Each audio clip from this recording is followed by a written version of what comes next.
Ça y est, je peux bosser sur mon bureau, je suis trop contente.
Bienvenue dans cette nouvelle vidéo.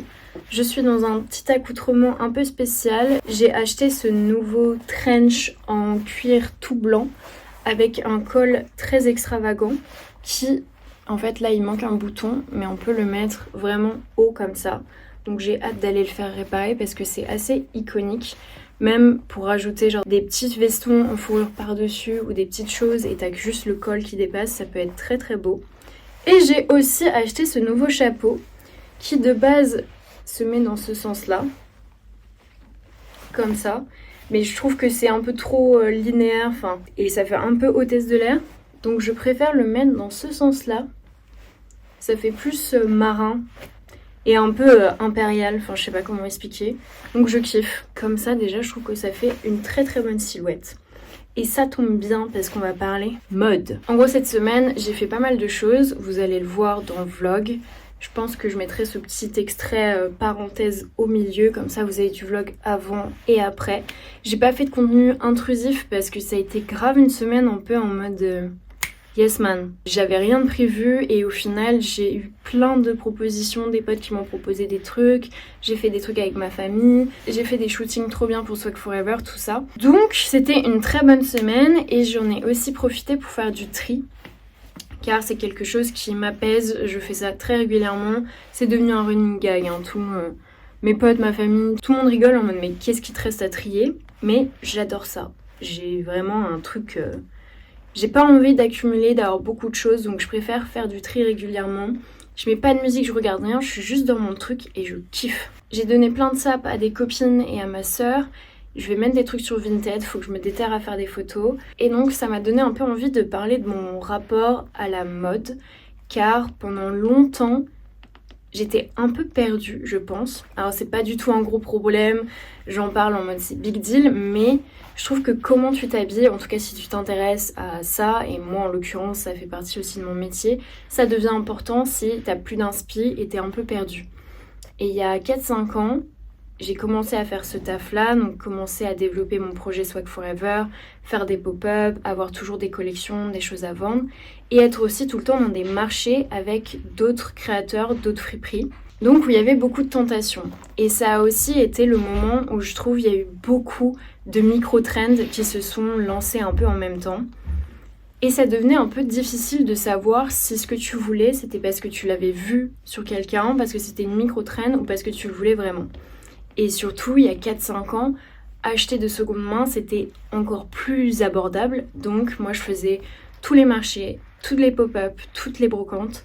Et j'achetais beaucoup de choses parce que c'était pas cher et que ça ressemblait plus ou moins à une trend que j'avais identifiée. Donc j'accumulais beaucoup, je portais très peu. Car en fait, quand tu achètes des choses de micro-trend, tu vas acheter un haut tigré, un pantalon zébré, ça va pas, tu vois. Et en fait, il y avait plein de trucs que je faisais comme ça, donc j'arrivais jamais à créer des combinaisons de tenues. J'avais juste plein de pièces iconiques, mais rien pour contrebalancer, genre aucun classique, aucun basique. Donc ça faisait cette sensation que j'avais rien à me mettre. Donc je portais 2-3 fois la pièce et je la revendais parce que j'avais une boutique. Et je réussissais jamais à construire une garde-robe avec mes bons classiques, des bons basiques, etc. Et jusqu'à très récemment, je me suis rendu compte en tombant sur une wishlist que j'avais fait genre en 2018, un truc comme ça dans mon téléphone, qu'il y avait la moitié de la wishlist que j'avais toujours pas et que je voulais toujours, en mode un bon jean, un bon cardigan, un bon pull, une bonne marinière. Et en fait, je pense que la clé, en tout cas pour avoir un bon swag, c'est quand même d'avoir des classiques et ensuite de jouer avec des accessoires fancy, avec des pièces fortes, avec quelques pièces de micro-trend, parce que tu peux aussi juste kiffer le moment, etc. Et j'ai aussi l'impression que les micro-trends du moment sont beaucoup moins micro. Enfin, là, on voit beaucoup de polka dot, enfin beaucoup de poids partout. Et en soi, c'est pas du tout pour moi une tendance micro-trend. Enfin, pour moi, c'est grave un intemporel, c'est un motif déjà. Donc ça peut être avoir une écharpe, un top, des collants, des chaussettes, enfin, ça peut être plein de trucs. Et je pense pas qu'on se dira, genre, dans 2 ans, s'il y a une meuf qui a une écharpe avec des poids, la meuf, elle est habillée comme en 2025, tu vois. Non, pour moi, je pense que c'est un classique. Je pense que ces prochaines semaines, ça va être une recherche au classique, car j'ai quand même envie de développer ce style-là. Je vais avoir 27 ans, j'ai envie d'être beaucoup plus chic et d'assumer beaucoup plus, donc peut-être de contrebalancer avec des access, avec du maquillage, etc. Et avoir des looks où je me sens bien, dans des bonnes matières, des bonnes coupes, intemporelles que je vais garder et arrêter d'être dans ce cycle où j'achète, je revends, je me lasse et j'ai rien à mettre. Donc je pense qu'il y aura souvent des petits hauls dans les vlogs, mais c'est pour le meilleur, on apprend ensemble. J'ai acheté cette marinière Jean-Paul Gaultier, c'est la collection jeans. J'aime beaucoup ce détail, ça fait un peu manche raglan comme ça. Et c'est une marinière 100% coton qui doit avoir, je sais pas, peut-être 15 ans, un truc du genre. Et donc ça, je suis sûre que je vais le garder, ça c'est sûr. J'ai acheté des chaussures Sonia Rykiel qui sont comme ceci. Il y a un talon qui est métallisé doré avec le petit détail ici, genre des clous. C'est en cuir marron et il y a de la moumoute. Parce qu'en fait, j'ai jamais eu de hug de ma vie. Je pense qu'au collège, c'était mon rêve. Comme beaucoup de gens, quand t'as pas eu un peu ce que tu voulais, genre au collège, et que c'était aussi un peu un sentiment d'appartenance à un groupe, t'as grave envie de, je sais pas, maintenant que tu peux t'en acheter, le faire. Donc je voulais en acheter de seconde main. Et au final, je me suis dit, en fait, je suis pas sûre que ce soit moi. Et je voulais en fait juste avoir une botte avec de la moumoute. Et fun fact, j'ai regardé la dernière saison de Sex and the City. Et Carrie Bradshaw est dans un shop vintage et elle craque pour ce modèle-là, mais version botte. Et donc quand j'ai vu ça, j'étais en mode ok meuf, on est connectés, je t'aime tellement fort que ça y est, je commence à capter ce que tu aimes parce que je les avais déjà achetés. Hâte de les rider et de porter plus de talons aussi. Et ça, pour rentrer dans le petit haul, mon copain pour la Saint-Valentin m'a amené à l'officine Bully et j'ai pu choisir un petit peigne comme ça. Alors je sais pas si c'est de l'ivoire ou si c'est imitation ivoire, mais on a pu graver mon nom et mon prénom. Et c'est pour l'avoir toujours dans mon sac et faire des touch-up pour ma frange. Et je trouve ça hyper chic. Donc voilà, ça témoigne un peu ce genre d'objet de la DA dans laquelle j'ai envie d'être.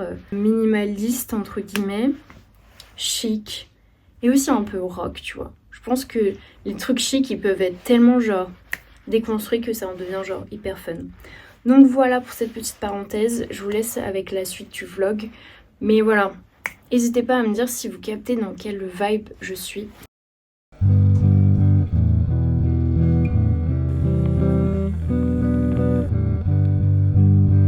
Le Vive la Rock là il est trop stylé, j'aime trop. Ouais. Très indie sleaze. De ouf. Tu vas la faire.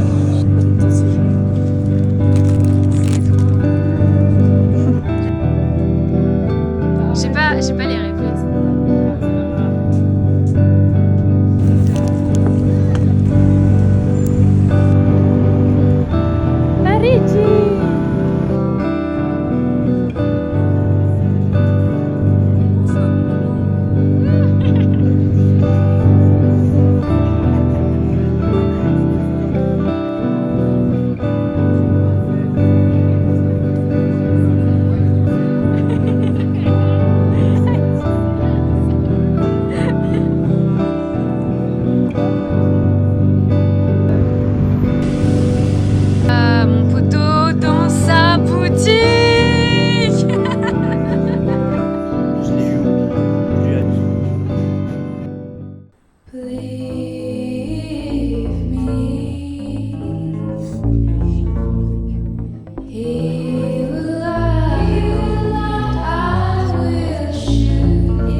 Aujourd'hui on est dimanche, il fait super beau à Paris. Je vais rejoindre ma copine Solène, on va bruncher ensemble. J'espère qu'on aura une place en terrasse, ça pourrait être trop cool. Cette semaine c'était trop cool, il y a eu que des bonnes ondes. J'ai rencontré et j'ai revu des gens qui ont des énergies de ouf, où tu sais, ta batterie sociale, elle prend des points de vie et c'est archi rafraîchissant. Je suis vraiment très très contente. J'ai avancé sur mon projet pro. Maintenant, j'ai une playlist curatée par Drella.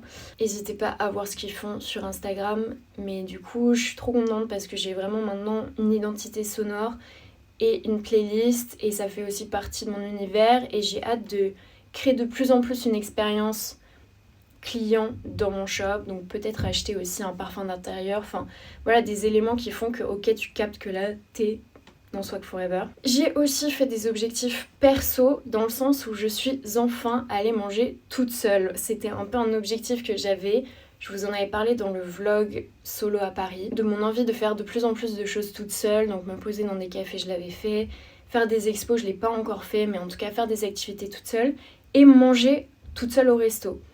Donc pour la première fois, là, je suis allée dans un traiteur asiatique que je connaissais. Je me suis dit, bon, c'est un premier step. Il y avait que une mamie dans la salle et moi. Donc j'aimais bien la vibe. Enfin, je sais pas, ça faisait un peu romantique. Enfin, pas dans le sens amour, mais dans le sens je suis dans un film, je suis seule avec une autre mamie un peu drippy et on mange nos petits trucs là. Donc c'était chou. J'ai kiffé, j'ai un peu mangé vite, mais c'était cool car en fait, comparé au café, où il faut un peu te trouver une activité, genre lire un livre, écrire, travailler. Là, t'es juste focus à manger. Donc en vrai, je trouve ça pas plus impressionnant que prendre un café toute seule. J'ai avancé sur ma liste de films et ça, je suis archi contente. J'ai enfin vu Eyes Wide Shut, que j'ai adoré. Je pense que c'est mon top 5 des films. La vibe est incroyable, les costumes, et je m'étais pas du tout fait spoiler. Donc je savais pas que l'histoire ça allait être ça. Et je suis j'étais choquée. La musique est dingue, les personnages sont fous, Nicole Kidman est incroyable. Mulholland Drive aussi que j'avais jamais vu. Où là vraiment c'est un voyage. Genre c'est plus un film, c'est un voyage. Et c'est vrai qu'une des particularités de David Lynch, c'est que tu sais jamais trop en fait quelle est la fin, quelle est l'énigme, quelle est l'intrigue. Donc à la fois c'est archi frustrant parce qu'on n'a pas du tout l'habitude d'avoir des films comme ça où tu restes sur ta fin. Mais de l'autre, je trouve ça hyper mystique parce que chaque personne peut interpréter sa fin, le film comme il l'a compris. Donc je trouve que pour créer des connexions avec les gens et parler de ce film, c'est hyper intéressant. Et je pense que c'est des films qu'il faut limite revoir plusieurs fois pour capter des trucs parce que tellement il se passe beaucoup de choses en termes de lumière, d'acteurs, de personnages qui reviennent aussi dans différents films qu'il a pu faire, de musique, de décors, etc. que il y a tellement beaucoup de choses à traiter que je pense que c'est des films à revoir. J'ai regardé La Reine Margot aussi avec Isabella Gianni car j'adore cette actrice qui est hyper mystique, mystérieuse, profonde. J'ai adoré parce que c'est un film d'époque donc tu vois les costumes, la musique aussi j'adore. Après c'est très long, c'est 2h40 et j'ai regardé un autre film qui s'appelait Vanda que j'avais vu dans une recommandation sur TikTok. C'est un film des années 70 et il me semble que la réalisatrice est aussi l'actrice principale. Le film est très beau, les couleurs sont très très bien, mais c'est pas un film catchy, c'est un peu contemplatif entre guillemets. Et c'est vrai que moi j'ai du mal à me concentrer quand même sur des films contemplatif. Enfin, je suis hyper tentée de faire autre chose sur mon téléphone, etc. Donc j'ai pas réussi à rentrer dedans, mais peut-être que ça viendra quand là j'aurai repris le pli de regarder des films et que j'aurai plus l'habitude. Donc je suis grave contente d'avancer sur ma liste de films, même ça crée des discussions avec les gens qui me conseillent d'autres films à regarder, etc. Donc je suis grave contente parce que je m'étais un peu toujours dit que j'avais pas de culture cinématographique. Je sais pas pourquoi des fois on se met dans des cases. Alors que là, en plus, c'est pas une fatalité en soi. Si t'as pas de culture cinématographique, c'est pas grave. Juste prends le temps de regarder les films que t'as envie de voir. Des films cultes aussi pour avoir des points de base et de repères pour discuter aussi avec les gens et pour analyser certaines choses. Mais en soi, ouais, c'est quand même ouf des fois de se dire des croyances comme ça qu'on a sur soi alors que c'est pas du tout grave. Et juste, regarde des films, girl. Et c'est ce que je suis en train de faire. Donc voilà pour ce petit point. J'espère que vous aurez kiffé ce vlog. J'ai pas pu faire de façon immersive parce que en fait j'ai beaucoup de choses à faire en ce moment et c'est vrai que c'est compliqué de tout gérer, de vlogger, de sortir le truc. C'est des réflexes aussi à avoir. Donc voilà, j'espère que vous aurez quand même kiffé. N'hésitez pas à me dire en commentaire. Et je vous fais des gros bisous.